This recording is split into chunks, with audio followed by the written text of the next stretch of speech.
Alright guys, this is the first version of Compassionism 101, my brand new economic system that that's been in development for like over a year now, and I have the official one-page manifesto right here. And I want to give you guys a quick overview based on this right here. By the way, if you're wondering what even is this, I made a first video on my channel that's fully edited that explains what this is, which is Compassionism, and I'll link the video right here on the screen or at the end of the video.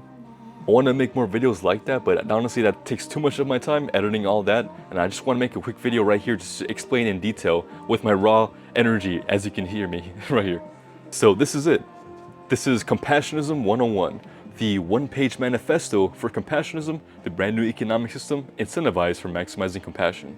I want to stress how important and groundbreaking this is, not only to create a new system that's for the economic systems, but also the first ever one-page version or manifesto like this. This takes more effort, and it's not just wisdom, but it also combines art, which imagination and creativity. Both the masculine and the feminine combined into one, which is my thing, of course, and is the one thing the first thesis I created called Ego Evolution Theory, which pretty much is about that, combining the masculine and the feminine energies both into one. And so that's what this is here. Capitalism sucks because we will never see a perfect world under it. It is the one-sentence thesis that motivated me to even create this in the first place. The core foundation can be summarized like this. Compassion is the main thing that's compassion is the main thing that's prioritized. Equality of base survival, that each and every citizen gets 1 to 49% in total taxes, because I don't know if it could be a lot lower. That is the goal, but the goal isn't to get higher taxes, of course, but this is the bracket, maximum 49% per citizen. And the inventions ownership are by guardians, a new form of entity, because right now we have citizens, governments, and companies, and I've created a new one called guardians, or guardians. But anyways, we'll get later into what the entity is, but the land ownership is by still governments, because it's still, in America, owned by the government via eminent domain. It's a little blurry, that's because my printer didn't come out well, but either way, economy's fruits are responsible by the labor sector, and the economy's roots are by the authos sector, or another way to say masculine sector or feminine sector. Yin and yang, masculine and feminine, author or liber. These are the new terms I'm coining right now. But of course, they're just labels that get changed at any time. But also, the remaining things are labor ownership are by citizens, and the profit ownership is by companies. It's not just one-sided, how it's not absolutist thinking. So think of it like this. Communism would be the government would own all the inputs of production. In socialism, the citizens would own all the inputs of production. And in capitalism, the companies, that's the main goal, is to own all inputs of production. They may not say it, but that is their end goal. And what Compassionism is all about is that the ownership of the inputs of production would be owned by each entity's main strength. This is so huge because previously, all people were thinking an absolutist, this or that, 100% of this or 100% of that. No, that's too small-minded and blanket white thinking. To dive deeper in what I mean by that, let's go over the entity classification system, where it shows all types of entities within your economic system. And so, like we have today, we have governments, companies, and citizens. And the one I'm proposing is guardians or guardians. The entities are on the top, and the perks of each entity are on the bottom.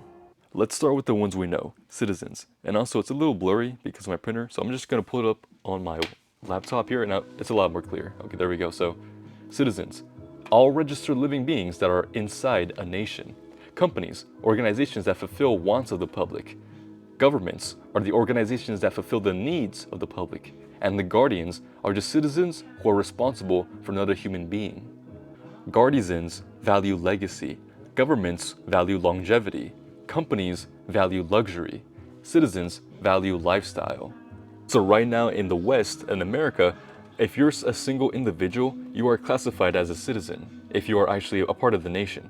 But in this system, you can choose to be either a citizen or a guardian.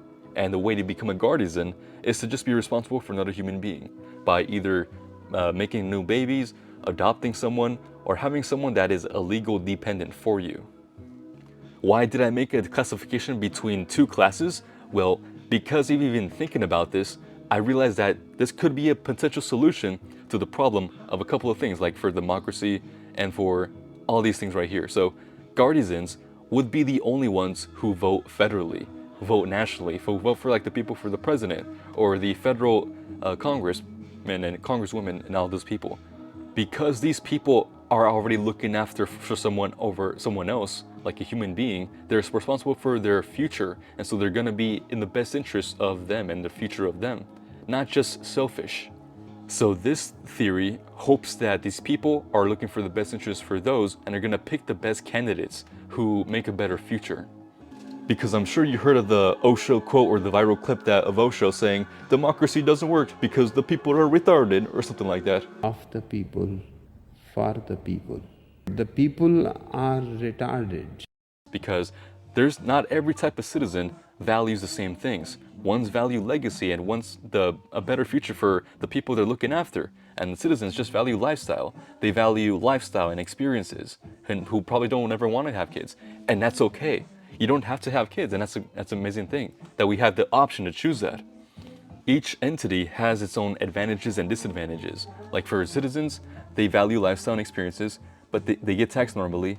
They can vote only locally though, must join the draft, and they can't be in a leadership position.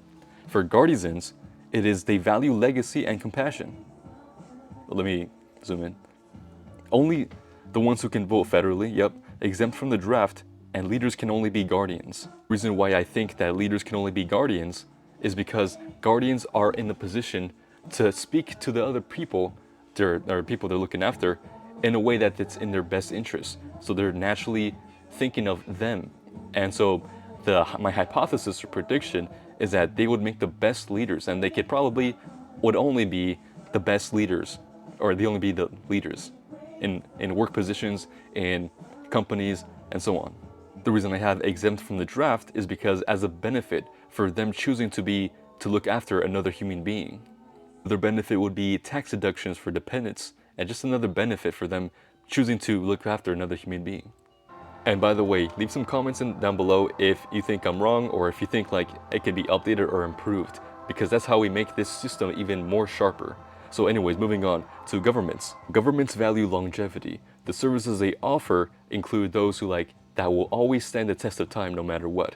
Sure, it may not be pretty or fancy, but they work, and that's the main strength that the governments have. They value longevity and reliability, stability and work available. There will always be government jobs, consistent environment, and work-life balance. And I pretty much put the same thing here because I kind of had less things to put about companies. I may update this in the future. But for companies, they value luxury and achieving the highest metrics. The workers hopefully get discounts, at least give your customers, your workers, some benefits, some discounts or anything else. There's luxurious environments and also work-life balance. But the purpose of these two is this ideal layout of the roles and responsibilities, like this. Also in the chart, but the text is too small, so here it is. The ideal way in Compassionism is like this. So every industry has two options, a base option and a surplus option. Base option is offered by the government. They're just basic minimum free services that auto sector offers, the governments, and maybe another invention that happens. And the surplus on top is just better goods and services the liberal sector offers, and pretty much companies or individual sole proprietors offer. These are the base industries I have available. Like for example, I'm pretty sure you recognize education industry. The free option is free public libraries and public schools, and the surplus options, which are paid learning, paid courses, and college, all paid option, which have better material or more convenient options, or so on and so forth. Transportation, the free public transit, roads, road work, surpluses, paid cars, bikes, planes, all paid. The bottom is just free and reliable, and the top is just surplus of options or extras or luxury or fanciness. Not only that, in just those options, but also in econ evolution theory, I have more options listed out in the roles and responsibilities right here. So they're pretty much the offers that can include better quality, it's easier, convenient, better design, more predictable, conference, customization, predictability, all of these. And notice, by the way, I incorporated the same design for each industry. There is green on top, gray on the bottom, kind of like a hamburger style, to reference this because that's where the design came from. Right now in America, at least, for the ones that don't have any base options, would include promotion. And so my idea is to have a free national product newsletter offered by the government, which is pretty much like a magazine, which new businesses that become created and new offers or products and services that become created. And you could just flip through this magazine. It could be digital or physical, doesn't really matter. And pretty much you just see, you get introduced to these new offers. Because there may be a great business out there who may not have enough profit or cash for advertising, and that's why there needs to be more awareness of some form of way that it's free and reliable for every citizen to have access to those new, better companies and businesses.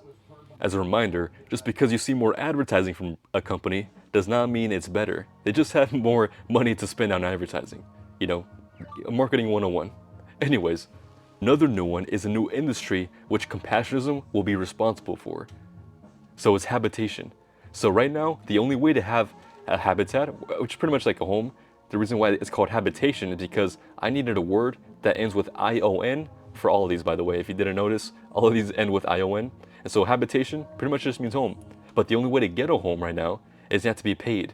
And you can buy extra homes that have like tier 2 or 3, 4 quality, which means like there's more bedrooms and all. But in Compassionism, you would be given a free primary home. Every single home in your nation has to be registered. And that means every citizen has to have a primary home listed, and it has to be free because your survival needs to be unconditionally met so we can have a perfect world. There is no other free option for a habitat or your shelter than workers of companies will artificially create problems for the companies to solve. That means that there will always be problems created by people, and that will prevent us from having a perfect problem-free world. So the way I have the logistics listed out is that the tier 1 housing, pretty much homes with like 1 bedroom, would be funded by the government because they're very small and they're very self-sufficient. So it wouldn't be that high of a funding or a tax by every single citizen. But the houses that have multiple bedrooms, 2 and above, would be funded by other realtors, homemakers, landlords. So there wouldn't be fear of landlords or realtors from this system. Like they wouldn't go extinct because people still want to buy additional extra homes.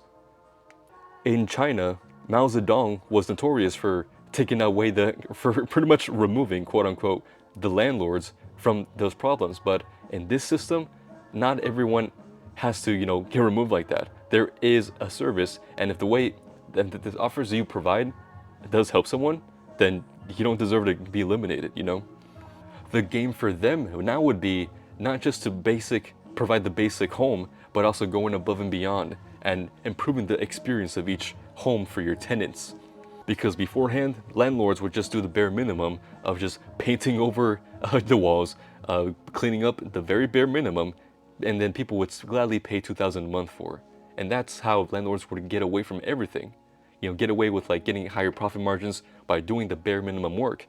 But in this system, they're gonna have to go above and beyond to attract other people to their homes. Okay, so the type of home there is.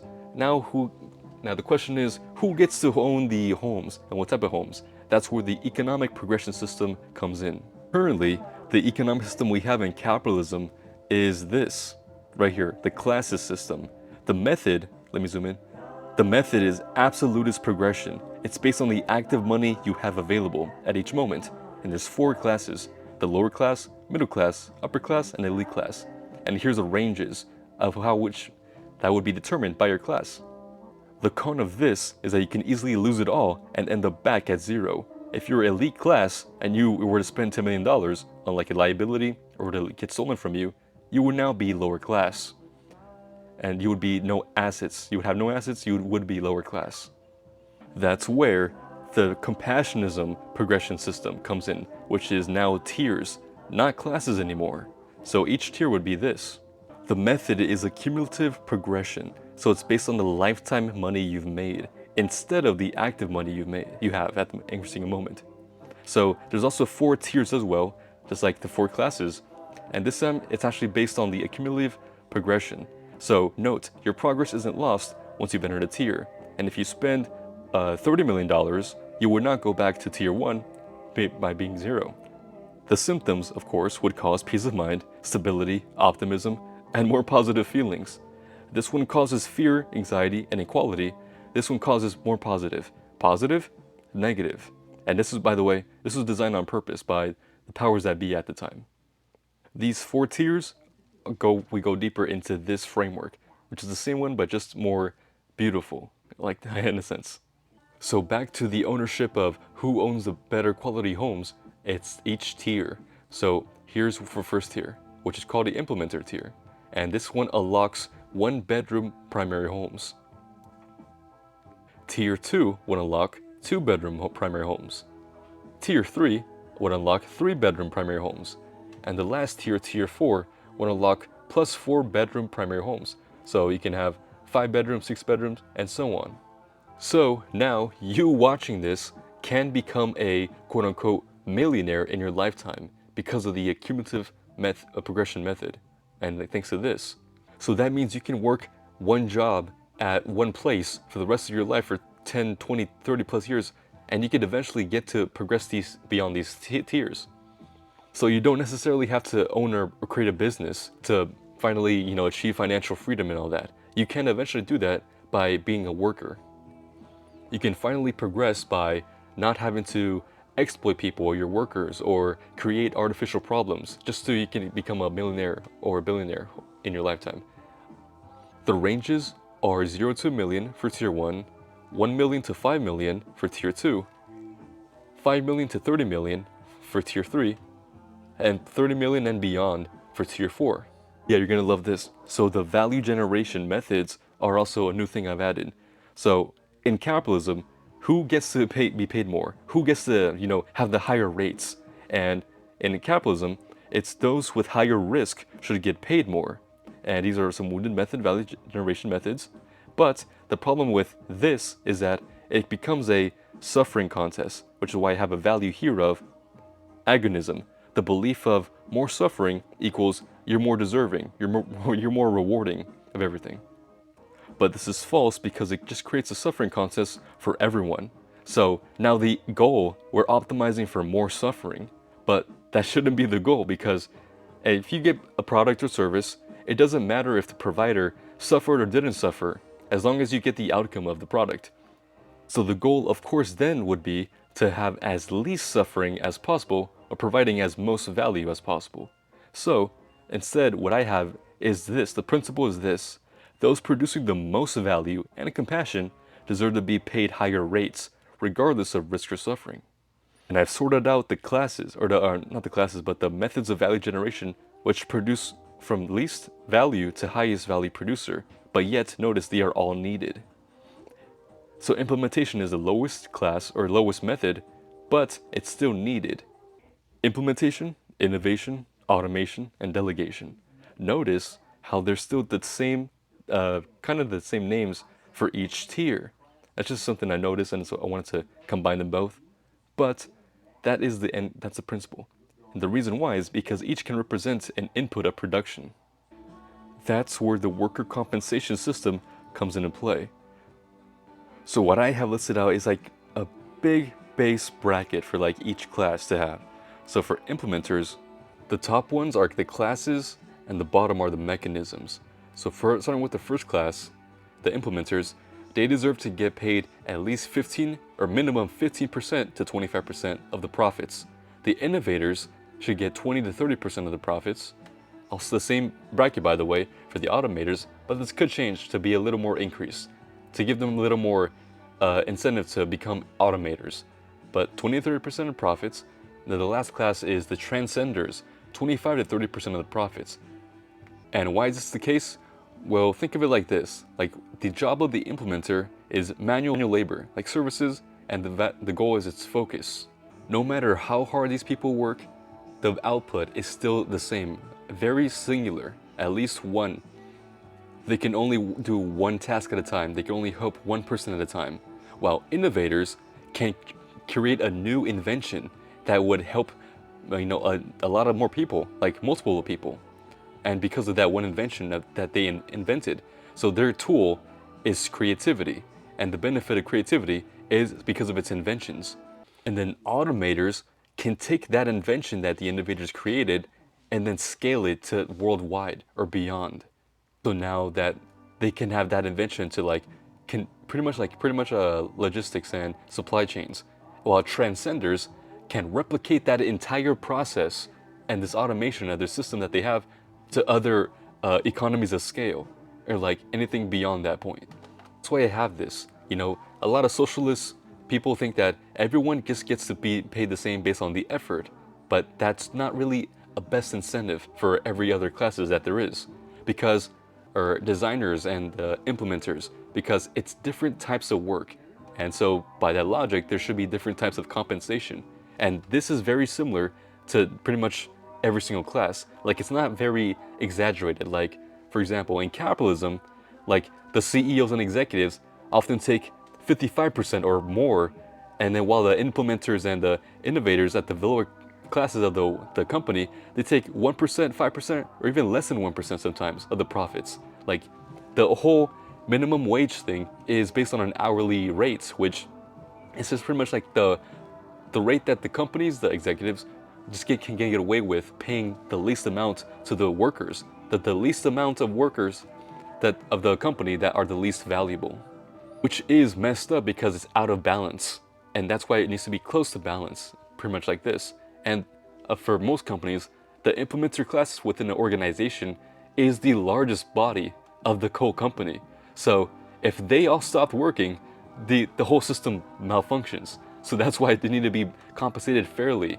And this pretty much my suggestion for all this. That's what the system I have. But of course, I'm not 100% sure on this. So leave your comments down below for feedback and then some. And then I gotta get going here really soon.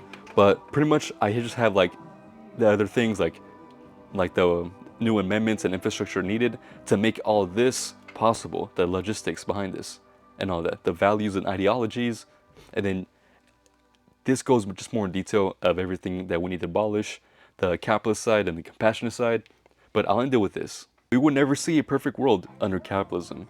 A perfect world being one with no more incentives to artificially create problems for profit.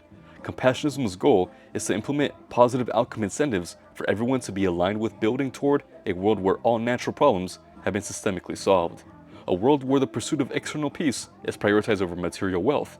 The most compassionate become the best leaders, and every citizen's minimum base survival needs are provided unconditionally, so we can finally create a net zero problematic societies for every living being that is living and will ever live inside this intelligent universe. That's what I wrote. I think it's inspiring. And that's gonna be it, guys. Thank y'all for watching, and let me know if you guys mess with the video style. I just wanted to test this out and see if if you like this, so I can get more volume out for videos. But yeah, probably this year, I don't know if I'm gonna make more videos like this, because the majority of my time is focused on making systems like this and other theories that I could work on, or solutions to help the world be in a better place. But I'm more of a product guy, not really a marketing guy. So let me know in the comments down below. I want to interact with you guys as much as possible before this hits mainstream. So yeah, that's gonna be it. Thanks so much for watching. Check the links down below in the description for every resource that I have. And yeah, thanks for watching. Peace out.